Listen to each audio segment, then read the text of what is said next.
Okay guys, Assalamualaikum dan sedang menonton Abi Vlog Channel. Okay guys, so untuk video kali ni, macam tajuk korang tengok, kali ni aku nak review dan test ride satu motor, iaitu Modenas Ninja 250. Seperti yang korang tahu, yang baru-baru ni viral, yang mana Modenas dia sebenarnya dah collaboration dengan Kawasaki. Dan untuk pengetahuan korang, selepas ni model-model Kawasaki yang 650 ke bawah, semuanya akan ada collaboration dengan Modenas. Okey, yang mana 650 ke bawah ni akan korang nampak terpampang dekat motor tu ada tulis Modenas. Untuk 650 ke atas, itu semua masih lagi 100% Kawasaki. Okey, kenapa benda ni boleh berlaku?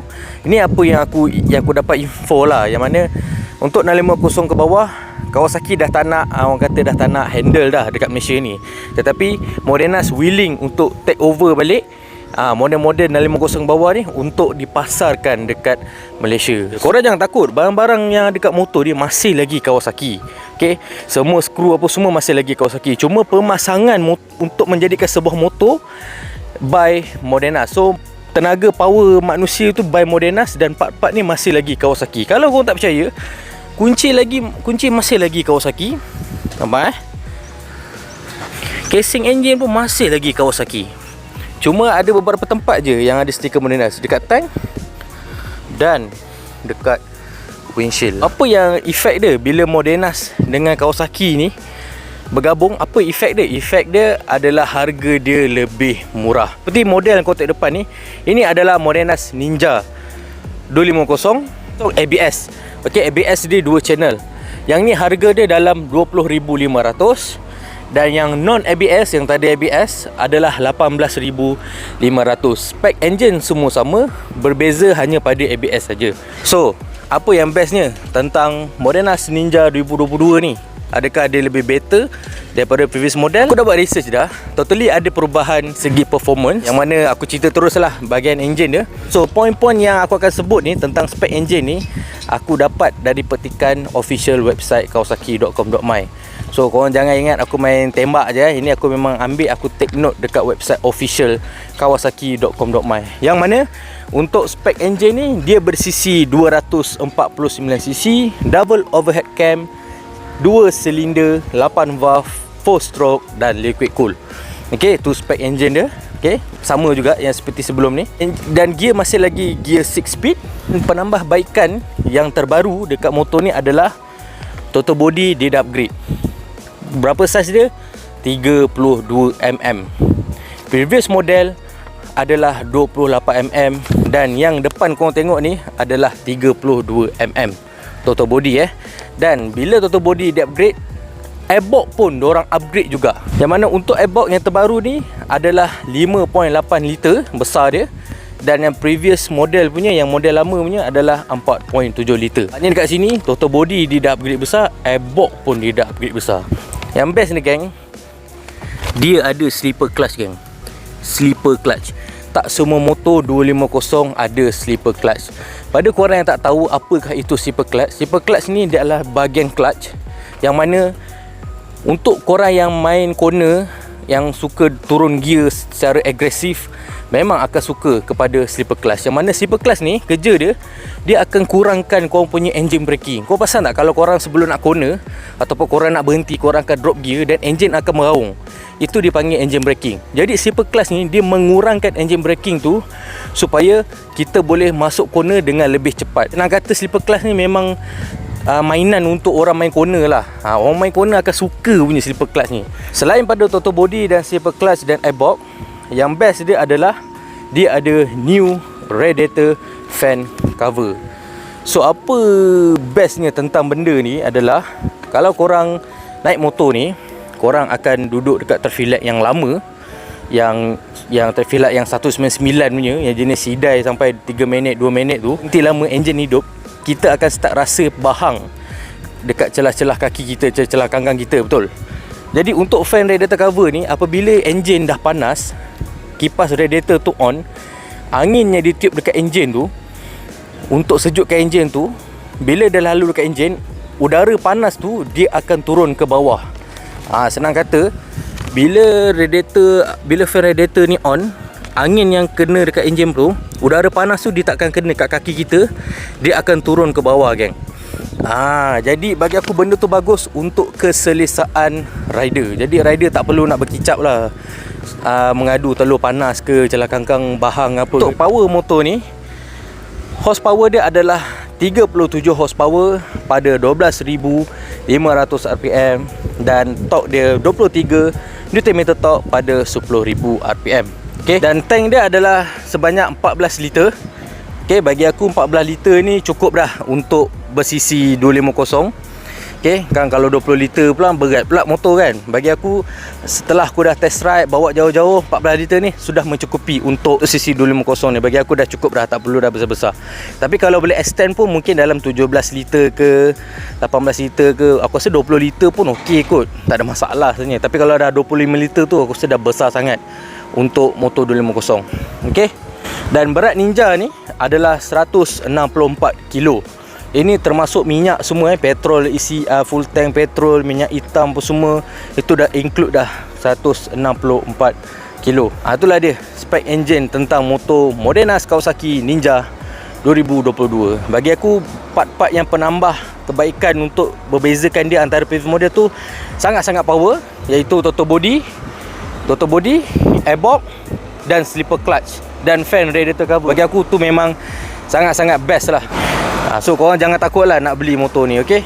Sebelum ni sebanyak 39 horsepower, dan untuk yang baru ni 37 horsepower. Kenapa turun aku tak pasti, tapi ini aku dapat detect yang mana yang sebelum ni 39, yang sekarang ni 37 horsepower. Tapi aku dah test, untuk badan aku yang berat ni dia still lagi power. Kalau badan aku yang 130 lebih kilo ni boleh bawa 16 selamba, takkan korang yang bawah 100, 120, 110 tu tak boleh pergi lagi? Tipu lah kan, mesti boleh pergi lagi. Kita tengok lebih dekat lagi tentang dia punya design dia. Lampu belakang dia memang cantik kan, dia ada 3 segi macam tu. Dan rim kali ni aku suka, yang mana rim dia, kalau korang perasan, dia dah 5 batang kan. Dia dah tak typical punya 250. Kalau 250, kalau korang tengok, balik-balik rim batang Y, balik-balik rim batang Y. Tak kisahlah apa model pun mesti batang Y. Aku sebenarnya tak suka batang Y. Aku lebih suka batang spoke yang 5 bintang macam ni. Dia macam bintang lah, macam orang kata racing sikit lah bentuk dia. Nampak? Okay, dan motor ni ada ABS 2 channel ABS. Okay, dan casing engine masih lagi Kawasaki. Okay, cuma color dia ni agak garang sikit, yang mana kalau kau tengok dia ada klip-klipan bintang water sparkling ni. Dia memang cantik. Dan untuk design kali ni, hijau dia pun dah tak banyak. Hijau dia lebih kepada rim saja, body semua hitam. Okay, caliper pun masih lagi Nissin. So ni depan dia. Kau ni lah sendirilah, korang tengok sendiri cantik ke tak cantik. Lampu dia terang geng. Lampu dia, aku boleh katakan bila tengah jam, aku on high beam, majority semua kereta akan bagi laluan. Memang dia solo tinggi jugalah high beam dia. Dan lampu dia pun agak luas dan terang. Aku sangat suka lampu dia. Dia memang sangat membantu bila tengah sesak jam yang kau ni, memang bantu gila. Ni rim dia geng. Korang tengok sini lah. Nampak dia bintang kan, 5 kan. Aku memang suka lah. Kalau korang perasan meter previous model, dia tak macam ni. Dia yang lama. Okay, ini yang terbaru punya meter lah. Okay, yang mana dia dah ada gear indicator, dia dah ada water temperature, minyak, odometer, speedo, dan ini dia punya average penggunaan minyak kita. Okey, yang mana kat sini kalau tengok 24.0 ni maknanya 1 liter boleh pergi 24 km. Ini tak berjalan lah, ini yang dia kata anggaran. Nanti bila korang berjalan, dia akan tunjuk lah berapa kilometer dengan speed korang tu. Kalau korang maintain, berapa akan boleh pergi untuk 1 liter. Dia akan tunjuk. Okey, so sini ada lampu enjin, ada N dan ABS, dan ada jam. Cuma satu je tak ada, voltmeter. Bagi aku voltmeter ni agak penting tau untuk motor yang macam ni. Sebab apa? Motor ni tak ada kickstart, jadi dia banyak elektronik, dia banyak menggunakan bateri. Jadi pendapat aku, voltmeter sangat-sangat penting untuk kita monitor bateri kita adakah dalam keadaan okey ataupun tidak. Kalau tidak, memang pisang lah. Tiba-tiba motor tak boleh start, motor semput, kita tak boleh detect bateri kita okey ke tak okey. Okay, so termasuk je lah kita pergi test ride. Dekat test ride tu nanti aku akan bagi tahu korang lah dari segi respon, performance dan top speed motor ni berapa yang aku dah dapat. Okay, bismillahirrahmanirrahim. By the way, sorry geng kalau ada bunyi angin ke apa ke. Sebab aku masih lagi menggunakan setup baru. Aku tak pakai helmet full face. So aku nak ceritakan korang tentang comfort motor ni. Adakah sedap ke Ninja ni untuk bawa, lagi untuk badan besar? Aku boleh katakan kalau korang sanggup lah nak menunduk kan, nak bungkuk sikit. Dia sebenarnya dia sport touring, dia bukan super sport pun. Aku rasa agak meletihkan. Dia agak macam penat sikit untuk badan besar. Aku rasa kalau badan kecil mungkin tak ada masalah tentang position ni. Tapi pada awal pertama kali aku pick up motor ni, aku rasa macam tak biasa. Sebab aku memang tak ada motor fairing. Jadi dia untuk lama sikit lah untuk aku adapt position apa semua tu. Lama-lama dia dah okey, biasa. Aku dah macam tak ada kebas-kebas, tak ada lengur. Adalah sikit-sikit tapi boleh lah pejam mata. Kalau korang tanya aku untuk pakai daily sesuai ke tak, bagi aku okey lah. Tapi kalau korang ada kapcai, better korang pakai kapcai lah. Lupa pula nak buka side mirror ni. Sebab apa aku kata kalau buat daily okey? Sebabnya aku dah bawa motor ni, aku dah hadap macam-macam jam. Overall motor ni memang nimble. Ringan gila. Nak celah jam tu aku rasa boleh terbawa-bawa jugalah aku punya metal kapcai tu. Disebabkan dia hanya 164 kilo, handle dia memang best gila nak main guna. Tak ada masalah lah. Okey, cakap pasal laju, berapa kelajuan yang aku boleh dapat dekat motor Ninja ni? Aku dah test. Tapi aku tak test siang ni sebab ni sekarang ni tengah crowded lah geng. Jadi aku tak nak ambil risiko. Sebelum ni kalau kau tengok video-video aku test ride, aku akan test siang. Tapi agak berbahaya, aku akan test malam. So top speed yang aku dapat adalah kau tengok video ni.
Okay, kau dah tengok dah?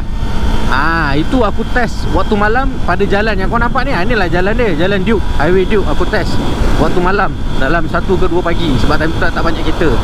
Top speed yang aku dapat kalau kau tengok 161. Kalau korang tanya aku 161 tu dah habis ke? Sebenarnya jalan ni tak cukup panjang.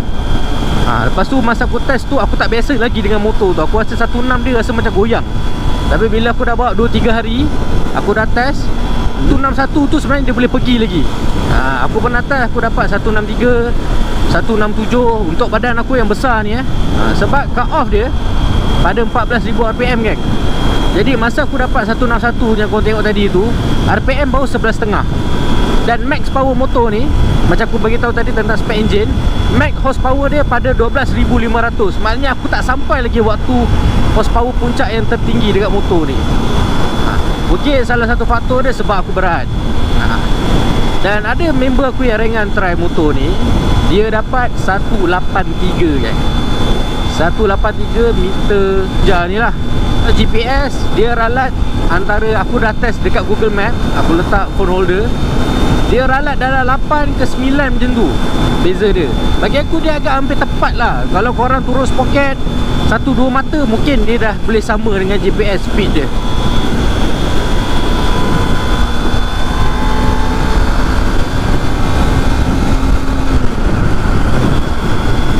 Tapi memang syok lah kan bawa motor ni. Dia bila korang dah biasa, dia pasal dia macam mana aku nak cakap, bila korang dah selalu bawa kapcai, tiba-tiba korang bawa motor macam ni yang cc dia 250cc, memang rasa syok. Tapi kalau korang yang dah pernah bawa motor 600cc, kalau korang bawa motor yang 250 macam ni, korang akan rasa macam ni je ke? Dia berbeza rasa. Kalau tak pernah rasa bawa motor besar, motor yang 200, 300, 200, 200.5 boleh pergi, kalau kau bawa ni memang tak rasa apa lah. Dan aku boleh katakan motor ni sesuai untuk orang yang beginner. Yang nak berjinak, nak bawa motor besar tu, nak masuk ke alam motor besar, motor bertangki ni, nak biasakan diri, perempuan ke lelaki ke, korang boleh beli 250 ni. Bawa dalam 10 tahun ke 15 tahun ke, lepas tu bila rasa macam dah mahir, corner pun tak ada goyang kan, nak celah jam pun tak ada hal, ada motor tangki tak ada masalah, barulah korang upgrade 100cc ke 1000cc ke. Sebab agak berbahaya tau geng, kalau korang tak ada pengalaman bawa motor tangki, tiba-tiba korang bawa 1000cc 100cc, kadar peratusan untuk kemalangan tu agak tinggi sebab korang tak biasa. Dan motor 600 dengan 1000cc ni power dia bukan power anak-anak Dia punya torque dia jangan main-main.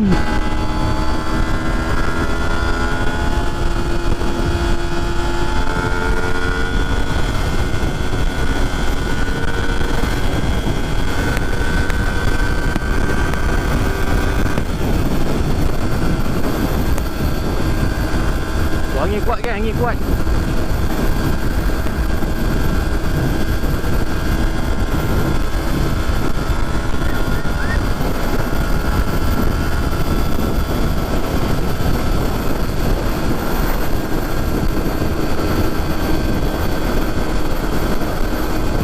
Aku nak end video ni. So apa pendapat korang tentang Modenas Kawasaki Ninja 2022 ni? Adakah korang tergacun? Berbuih tak mulut? Cuba komen di bawah. Kalau korang ada pendapat korang pun ada buat research sikit tentang motor ni, cuba komen di bawah. Kita sharing is caring. Okay. Dan aku memang rekomenkan korang untuk beli motor ni. Harga pun dah murah. Untuk ABS 20,500. Untuk yang tak ABS 18,500. Untuk yang Ninja, untuk yang Z berharga 19,500. Okay. Cepat-cepatlah kumpul duit untuk deposit. Alright. So video sampai di saja. Macam biasa, jangan lupa like, komen dan subscribe. Terima kasih kerana menonton. Assalamualaikum.